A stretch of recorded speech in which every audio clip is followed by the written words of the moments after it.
People who live in co-ops, they're not neighbors thrown together by chance. They decide to move into a co-op and to become part of the business and the community. It's also affordable, and that's very important. We have mixed income families here, and we all work together for the benefit of the whole group, the whole community. As soon as they move into the co-op, they are not just neighbors, they're shareholders in the business of the co-op, and they're residents in the community. But building community takes resources. And that's our job at CHFBC, is to put the resources together that allow co-op communities to achieve their full potential. And that builds the bonds that create a strong federation like ours.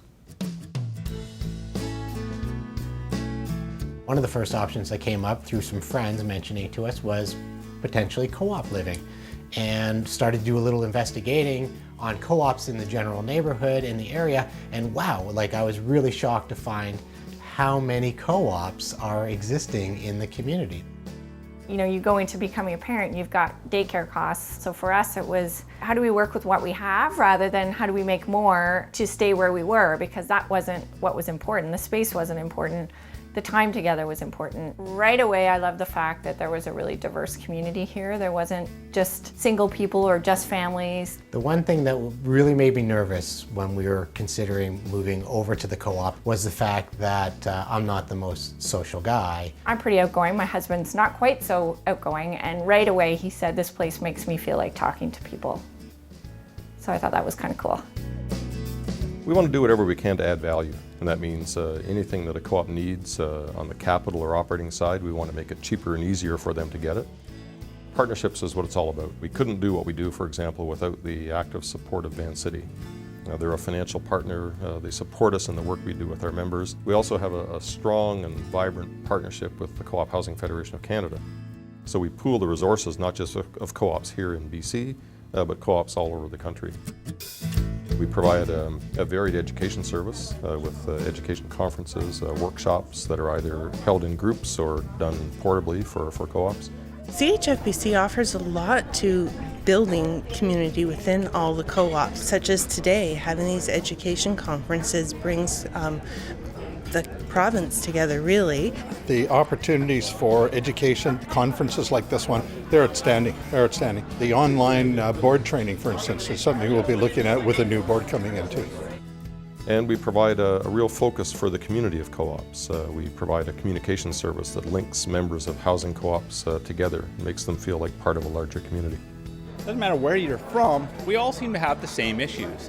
And then just getting together and having those ideas together in one place, you certainly find better resolutions, where you find that you've already got the answers, you just needed someone else to help bring that out to you. One co-op on its own can perhaps have an influence on government. 237 housing co-ops together, representing almost 13,000 co-op homes, can have a much bigger influence on government. Sometimes we don't know what questions to even ask, and they're providing us with that framework to ask questions and to help people build their communities in a positive way. And that's what people learn when they join a housing co-op. They learn that they can accomplish so much more by working together with others. And housing co-ops learn that by working together with other co-ops. They accomplish so much more together than they could on their own. Well, there were 70 housing co-ops afflicted with catastrophic building envelope failure. And CHFBC was right on track to help members find their way through the maze of things and documents and so on that need to be submitted. Together with our partners at CHF Canada, we put together a lobby that in the end resulted in a very fair financial arrangement for those leaky co-ops, and that's a tangible example of how we serve their best interests. I think it sets a great example for your kids to see that everybody's helping to take care of something, not just for yourself, but for the sake of everybody's sake.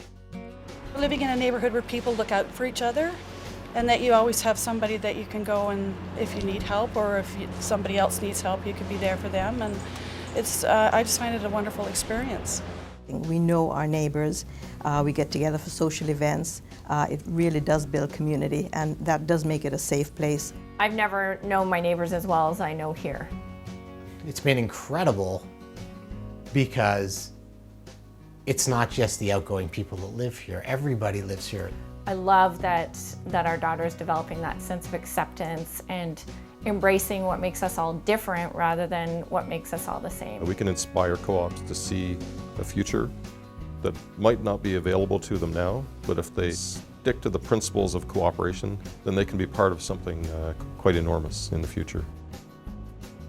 If I could have my way, I would see more cooperative housing being built because, quite frankly, it's a really good way to provide safe, affordable housing for people of modest incomes. I think there's a lot of lessons to be learned living in a co-op for adults and kids. The involvement that I see my daughter getting with all of the other children that live here and the joy that my wife gets from having so many people in close proximity really gives me comfort, and I think for me has really completely torn down all of the misconceptions that I had before we moved here. Housing can't just be bricks and mortars. It can't just be a roof over your head. Housing should be about living in a community. You hear people talk about being anonymous in a big sea of people downtown or elsewhere. You're never anonymous in a housing co-op. You're always part of something bigger, part of a community. And I think that's what people really yearn for, and it's a solution that we provide. Having a chance to make a difference in people's lives and in the future of housing co-ops is just incredibly rich and rewarding.